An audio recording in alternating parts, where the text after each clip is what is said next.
ಕರ್ನಾಟಕದಲ್ಲಿ ಯಾವ್ದಾದ್ರು ವ್ಯಕ್ತಿಗೆ ಸಡನ್ ಆಗಿ ದೆಹಲಿಯಿಂದ 5 ಲೀಡರ್ಗಳು ಹೇಳ್ರಪ್ಪ ನಿಮಗೆ ಎಲೆಕ್ಷನ್ಸ್ ಕಂಟೆಸ್ಟ್ ಮಾಡೋರು ಅಂತ ಹೇಳಿದ್ರೆ ಗೊತ್ತಿಲ್ಲ, ನಿಜವಾಗ್ಲೂ ಗೊತ್ತಿಲ್ಲ. 5-10 ಹೆಸರು ಹೇಳ್ಬಿಡಿ ಇಮಿಡಿಯೇಟ್ ಆಗಿ.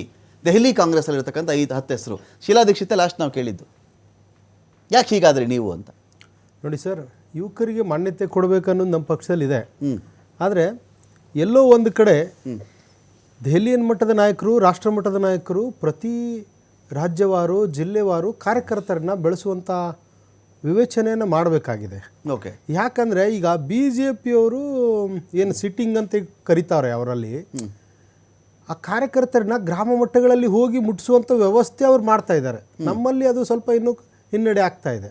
ಅದಕ್ಕೆ ನಮ್ಮ ಖರ್ಗೆ ಸಾಹೇಬರು ಸಹ ಮೊನ್ನೆ ಉತ್ತರ ಕರ್ನಾಟಕಕ್ಕೆ ಬಂದಾಗ, ಅದರಲ್ಲೂ ವಿಶೇಷವಾಗಿ ಉತ್ತರ ಕರ್ನಾಟಕಕ್ಕೆ ಬಂದಾಗ 3 ಜಿಲ್ಲೆಗಳ ಫಲಿತಾಂಶ ಮುಗಿದ ಮೇಲೆ ನಾವು ಬೆಳಗಾಮಲ್ಲಿ ಒಂದು ಗಾಂಧಿ 100ನೇ ವರ್ಷ ಗಾಂಧಿದು ಒಂದು ಕಾರ್ಯಕ್ರಮವನ್ನು ಮಾಡಿದಾಗ ಕಾರ್ಯಕರ್ತರನ್ನ ಗುರುತಿಸುವಂಥ ವ್ಯವಸ್ಥೆ ಮಾಡಬೇಕು, ಕಾರ್ಯಕರ್ತರಿಗೆ ಅವಕಾಶಗಳನ್ನು ಕೊಡಬೇಕು.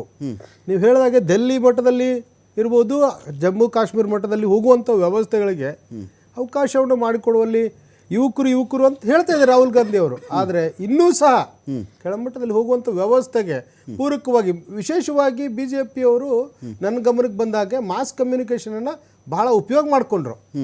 ದೆಹಲಿಯಲ್ಲಿ ಎಷ್ಟು ಪ್ರಜ್ಞಾವಂತ ಮತದಾರರಿದ್ದಾರೆ, ಆ ದಿಲ್ಲಿ ಪ್ರಜ್ಞಾವಂತ ಮತದಾರರನ್ನು ಸಹ ಎಲ್ಲ ಸ್ಯಾಮ್ ಪಿಟ್ರೋಡ ಮೇಲೆ ಮುನಿಸ್ಕೊಂಡು ಕೂತ್ಕೊಂಡ್ರಿ ನೀವು.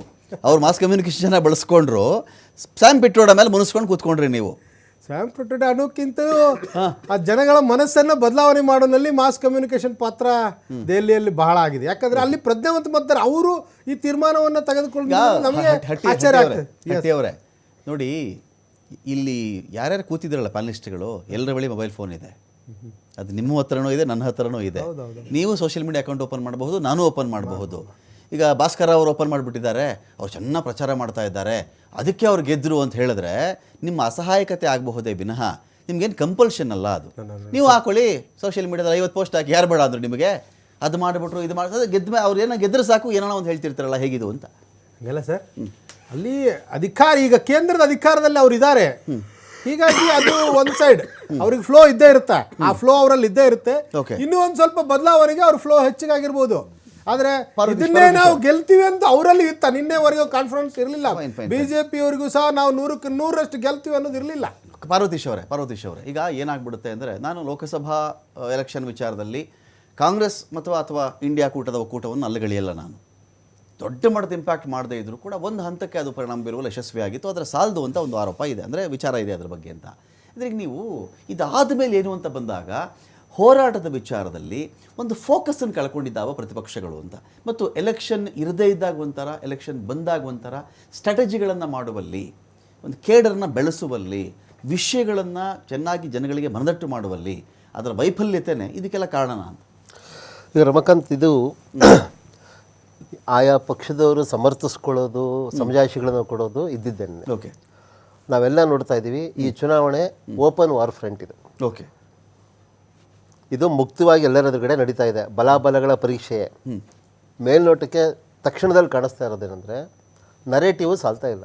ಆಮ್ ಆದ್ಮಿ ಪಕ್ಷ ಇರ್ಬೋದು, ಕಾಂಗ್ರೆಸ್ನವ್ರು ಇರ್ಬೋದು, ಇವ್ರು ಏನೊಂದು ಎಲೆಕ್ಷನ್ ನರೇಟಿವ್ ಬಿಲ್ಡ್ ಮಾಡ್ತಾ ಇದ್ದಾರಲ್ಲ, ಇದು ಸಾಕಾಗ್ತಿಲ್ಲ, ಜನ ಕನ್ವಿನ್ಸ್ ಆಗ್ತಾ ಇದೆ. ಕರೆಕ್ಟ್. ನಾನು ಅದನ್ನ ನೀವು ಬರ್ಲಿಕ್ಕಿಂತ ಮುಂಚೆ ಡಿಬೇಟ್ ಕೇಳಿದ್ದೆ. ಎರಡನೇದು, BJPಯವ್ರದ್ದು ಇಡೀ ದೇಶ ಗೆದ್ರು ದೆಹಲಿ ಗೆದ್ದಿರಲಿಲ್ಲ ಅವ್ರು ಇದುವರೆಗೂ. ದೇಶನ ಗೆದ್ದಿದ್ದಾರೆ. ಒಂದು ನಮ್ಮಲ್ಲಿ ಆಡು ಮಾತಿದೆ, ದೇಶ ಎಲ್ಲ ಗೆದ್ಕೊಂಡ್ಬಂದು ಊರ್ ಬಾಗ್ಲಲ್ಲಿ ಎಡುಬಿದ್ದ ಅಂತೇಳಿ. ದೆಹಲಿ ಗೆಲ್ತಿರ್ಲಿಲ್ಲ ಅವರು, ದೆಹಲಿ ಗೆದ್ಕೊಂಡಿದ್ದಾರೆ ಅವರು. ಒಂದು ಅವ್ರದ್ದೊಂದು ರಾಷ್ಟ್ರೀಯತೆ ನರೇಟಿವ್ ಇದೆಯಲ್ಲ, ಕೇವಲ ಎಮೋಷನಲ್ ಕಾಂಪೋನೆಂಟ್ ಮೇಲೆ ಆಟ ಆಡಲಿಲ್ಲ ಅವರು. ಓಕೆ. ಈ ಸರಿ ನಿರ್ಮಲಾ ಸೀತಾರಾಮನ್ ರವರು ಬಜೆಟ್ ಘೋಷಣೆಯಲ್ಲಿ 12 ಲಕ್ಷದ ತೆರಿಗೆ ವಿನಾಯಿತಿ ಎಂದು ಹೇಳಿದ್ರಲ್ಲ, ಬಹುಶಃ ಕಾಂಗ್ರೆಸ್ನವ್ರು ಗಮನಿಸಿದಾರೋ ನನಗೆ ಗೊತ್ತಿಲ್ಲ. 67% ಮತದಾರರು ದೆಹಲಿಯಲ್ಲಿ ಮಧ್ಯಮ ವರ್ಗದವರು. 28 ಲಕ್ಷ ಮನೆಗಳು ಮಧ್ಯಮ ವರ್ಗದ ವ್ಯಾಪ್ತಿಯಲ್ಲಿ ಬರುವಂಥದ್ದು ದೆಹಲಿಯಲ್ಲಿ. ದೆಹಲಿ ಮತದಾರರಲ್ಲಿ ನಾನು ಹೇಳ್ತಾ ಇರೋದು. 28 ಲಕ್ಷ ಹೌಸ್ ಹೋಲ್ಡ್ಸು ಈ ವ್ಯಾಪ್ತಿಗೆ, ಅಂದರೆ 12 ಲಕ್ಷದ ಆದಾಯ ವ್ಯಾಪ್ತಿಗೆ ಬರುವಂಥವ್ರು. ಸುಮ್ಮನೆ ಅವರು ಘೋಷಣೆ ಮಾಡಿರೋದಲ್ಲ ನಿರ್ಮಲಾ ಸೀತಾರಾಮನ್. ಅವರ ಪ್ರತಿಯೊಂದು ನಡೆಯಲ್ಲೂ ಪಕ್ಷಕ್ಕೆ ಲಾಭ ಆಗಬೇಕು, ಚುನಾವಣೆಗಳಲ್ಲಿ ಉಪಯೋಗ ಆಗಬೇಕು. ಯಾವುದೇ ರಾಜಕೀಯ ಪಕ್ಷ ಅಧಿಕಾರದಲ್ಲಿರೋರು ಅಥವಾ ಇಲ್ಲದೆ ಇರೋರು ಇದನ್ನು ಯೋಚಿಸ್ತಾರೆ ಅವರು. ಓಕೆ. ಇದನ್ನು ಇವ್ರು ಯಾರಿಗೂ ಮಾತಾಡೋಕ್ಕಾಗಿರಲಿಲ್ಲ. ಎರಡನೇದು, ಸೋಷಿಯಲ್ ವೆಲ್ಫೇರ್ ಸ್ಕೀಮ್ಸು ಮತ್ತು ಗವರ್ನೆನ್ಸ್, ಗುಡ್ ಗವರ್ನೆನ್ಸ್ ಅನ್ನೋದಿದೆಯಲ್ಲ, ಇದು ಸಾಕಾಗ್ತಿಲ್ಲ ಜನಕ್ಕೆ. ಓಕೆ. ಈಗ ಅರವಿಂದ್ ಕೇಜ್ರಿವಾಲ್ ಸಿಂಬಲ್ ಏನು? ಗುಡ್ ಗವರ್ನೆನ್ಸ್, ಟ್ರಾನ್ಸ್ಪರೆನ್ಸಿ, ಪಾರದರ್ಶಕ ಆಡಳಿತ, ಜನಸ್ನೇಹಿ ಸರ್ಕಾರ ಮತ್ತೆ ವೆಲ್ಫೇರ್ ಸ್ಕೀಮ್ಸ್. ಈಗ ಅವರು ಉಚಿತ ಸಾರಿಗೆ ಇನ್ನೇನೋ ಬೇಕು ಅಂತ ಪಾರ್ವತೀಶ್ ಜಿ, ಇನ್ನೇನೋ ಬೇಕು ಅಂತನಾ? ಖಂಡಿತವಾಗ್ಲೂ ಅದು